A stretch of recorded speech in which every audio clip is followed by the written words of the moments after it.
Sekarang kita memasuki pemikiran leluhur bangsa Indonesia ya guys, leluhur Nusantara di masa lalu itu yang dalam beberapa literatur disebut kaum Caka Aryan atau Mahicaka gitu ya. Mempunyai pemikiran yang dalam konteks tertentu disebut berbahasa Sanskerta atau berasal dari India, tapi sesungguhnya dalam beberapa literatur juga nggak pernah ada misionaris India yang ke Indonesia ya, semuanya adalah murni pemikiran dari leluhur kita yang dalam istilahnya di sini saya sebutkan Saka Arya gitu. Jadi pembagian sistem kalender Saka Arya ini ada 12 bulan. Sistem ini merupakan sistem penghitungan kayak Saka Bali gini. Jadi Surya Chandra dengan penghitungan berdasar bulan sekaligus peredaran matahari gitu. Jadi bulan pertama itu ada istilahnya Srawana Masya itu ya, Srawana Masya. Ini dalam konon Srawana Masya dan Wadra Masa ini di India disebut musim Warsa. Padahal bahasa Warsa ini Sara, Demanta, Sisira, Basanta, Grisma ini kan bahasa lokal sebenarnya, istilah yang nggak asing di kita gitu. Sebagaimana istilah-istilah nama bulan Srawana Masya, Bhadrawada Masya, Asuci Masya, Kartika Masya, Margasira Masya, Pusya Masya, Magha Masya, Palguna Masya, Citra Masya, Wisaka Masya, Jista Masya, Asada Masya. Cuman pertanyaannya entah kenapa kok bisa India gitu ya, padahal leluhur kita mengenal istilah-istilah ini. Misalkan ini Srawana Masya ini kan dalam Saka Bali sekitar masa Kasa atau Keso kalau di Jawa gitu. Cuma tanggalnya nggak persis, satu Srawana Masa sama dengan satu Kaso atau 1 Juli gitu, nggak seperti itu. Mirip-mirip ini seperti zodiak. Jadi 1 Srawana Masya ini sekitaran pertengahan bulan Juli sampai pertengahan bulan Agustus, seperti itu. Jadi terus ketika Bhadrawada Masa ini sama dengan Karo dari pertengahan Agustus sampai pertengahan September gitu. Terus Asuci Masa merupakan masa bulan Kalu ini dari pertengahan September sampai pertengahan Oktober gitu seterusnya. Inilah kebijakan-kebijakan yang semestinya kita aktualkan untuk kenusantaraan kita. Ini kalender Saka. Kemudian pada perkembangannya kalender Saka ini tidak begitu digunakan, entah ini di masa apa, yang jelas di masa Majapahit masih eksis kalender seperti ini dengan istilah itu apit lemah, apit kayu, itu pada bulan-bulan akhir. Pada masa Mataram kuno pun diceritakan juga masih menggunakan sistem seperti ini, dari berdasar matahari, lunisolar lah, gabungan matahari dan bulan. Baru setelah Mataram baru itu atau Mataram dalam kalender Jawa Islam Sultan Agungan itulah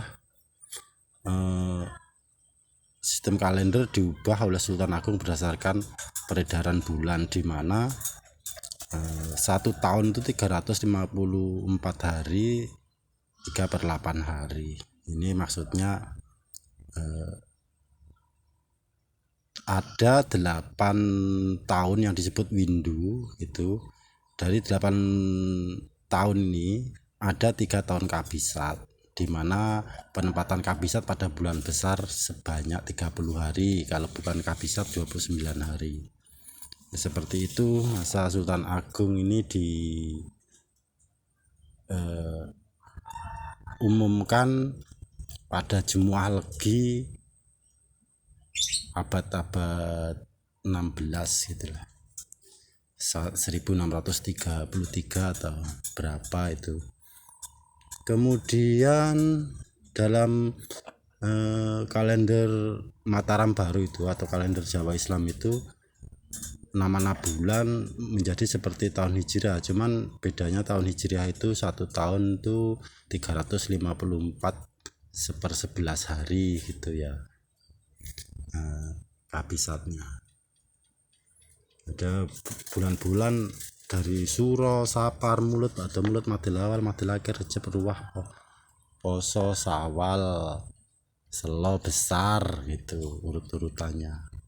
Terus dari 8 tahun yang disebut windu itu ada istilah apa, tahun Ehe, tahun Jimawal, Jimakhir, tahun Dal, tahun Lawu, tahun Alif, gitu.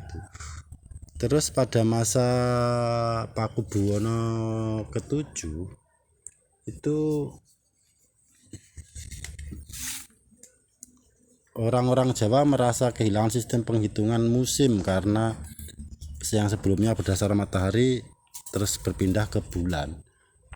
Makanya terus diaktualkanlah kembali sistem penanggalan mongso gitu.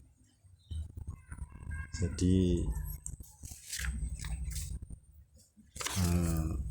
Sri Pakubuwono ke-7 itu mempunyai kepedulian terhadap petani-petani Indonesia waktu itu. Kembalilah sistem penghitungan mongso diaktualkan seperti ini. Jadi mongso kaso, karo, kalu, kapat, kalimo, kanem, kapitu, kawolu, kasongo, kasepuluh, kasewelas, karolas, yang 11 rolas ini abad lemah, abad kayu. Itu dengan jumlah hari yang gak selalu 30. Ini misalkan mongso 1 22 Juni sampai 1 Agustus. Ini candrane Sutyo Sinorowedi.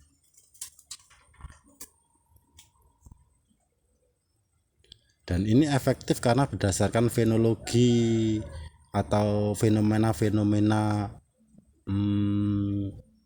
makhluk hidup, entah tumbuhan entah hewan gitu. Jadi ada keterkaitan dengan suasana alam, dan dari mongso keso, karo, kalu ini disebut mongso ketiga. Terus yang kapat, kalimo, kanem, mongso labuh, kepitu, kewolu, kasongo, mongso rendeng, kasepuluh, kasewelas, karolas ini mongso mareng. Ini musim apa, mendekati habis musim hujan gitu. Jadi kebijaksanaan di masa lalu itu berkaitan benar dengan alam. Terus ini ada lingkaran-lingkaran ini, kalau pembagian berdasar pergerakan matahari, gerak semua harian matahari utara selatan gitu, ini kan merupakan etapa-etapa pergantian musim di belahan bumi selatan atau utara yang mengenal 4 musim. Kalau di kita juga ada pengaruhnya, cuman enggak mirip musim gugur, musim semi, musim bunga, musim itu winter dingin gitu, enggak seperti itu. Tetapi ada efeknya juga dari posisi-posisi matahari yang seperti bergerak ke utara, ke selatan, terus kembali lagi. Terus untuk Banyuwangi sendiri, untuk matahari atas kepala ya, ini kan masa tumbuk atau matahari atas kepala di belahan paling utara. kemudian bergerak ke selatan, ini di Katulistiwa, tumbuk Katulistiwa. Terus ini tumbuk selatan, terus